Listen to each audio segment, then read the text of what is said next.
तो आज हम बात करने वाले हैं एरोमेटिक, एंटी एरोमेटिक और नॉन एरोमेटिक कंपाउंड को कैसे अपन देखते हैं। तो सबसे पहले मैं कुछ बेसिक नॉलेज ले लेते हैं एरोमेटिक, एंटी एरोमेटिक और नॉन एरोमेटिक के बारे में। तो एरोमेटिक रूल कहता है यह 4n+2 पाई इलेक्ट्रॉन लूप में होना चाहिए, चक्रीय होना चाहिए, समतलीय होना चाहिए, हकल नियम, sp2 संकृत होना चाहिए। एंटी एरोमेटिक कहता है ये भी सक्रिय, प्लेनर, 4n पाई इलेक्ट्रॉन का भी स्थानीकरण होना चाहिए रिंग में। नॉन एरोमेटिक बोलता है इसमें क्या होता है, जो एटम होते हैं वो sp3 संकृत होता है और उपरोक्त जो नियम है इनमें से कोई भी अनुपालन नहीं होता है, तो इसे नॉन एरोमेटिक कहलाता है। तो ये सारे प्रॉपर्टी हैं एरोमेटिक, एंटी एरोमेटिक और नॉन एरोमेटिक। अब हम कुछ इम्पोर्टेंट एग्जांपल देखते हैं। तो question, find the aromatic, anti aromatic and non aromatic compound को अपन कैसे देखते हैं। तो जैसे ये है, तो ये क्या है, जैसे ये कार्बन क्या है, sp3 संकृत है, तो ये क्या हो गया, नॉन एरोमेटिक एरोमेटिक कंपाउंड हो गया। जैसे ये हो गया, इसे क्या बोलते हैं, पायरोल, इसका इंग्लिश क्या है, पायरोल इसे बोलते हैं। ये क्या है, एरोमेटिक कंपाउंड है।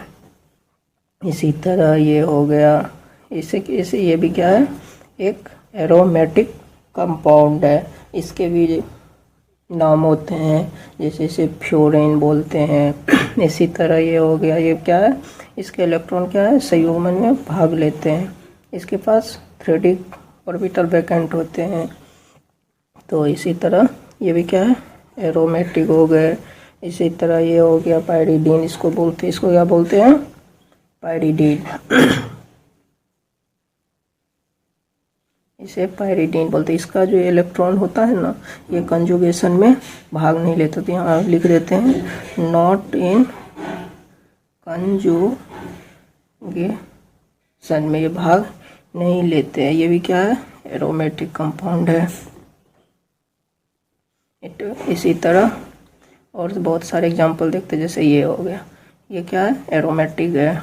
कैसे, तो देखिए जैसे इसका लोन पेयर इधर गया तो ये पाई बॉन्ड इधर, और ये पाई बॉन्ड इधर सिर्फ ऑक्सीजन पर नेगेटिव चार्ज थी, क्या हो गया, एरोमेटिक कंपाउंड। इसी तरह ये नाइट्रोजन के पास लोन पेयर है, ये लोन पेयर इधर, तो ये पाई रेजोनेंस हो जाएगा। फिर ये नाइट्रोजन में पॉजिटिव, तो ये क्या हो गया, एरोमेटिक कंपाउंड हो गया। इसी तरह अपन ये भी देख लेते हैं, ये क्या है, देखिए ये देखिए, ये क्या है, ये कार्बन क्या है, sp3 संकृत है, तो ये क्या हो गया, नॉन, जहाँ भी देखें sp3 संकृत, रिंग में कहीं भी sp3 हो तो क्या हो जाएगा, नॉन एरोमेटिक हो जाएगा।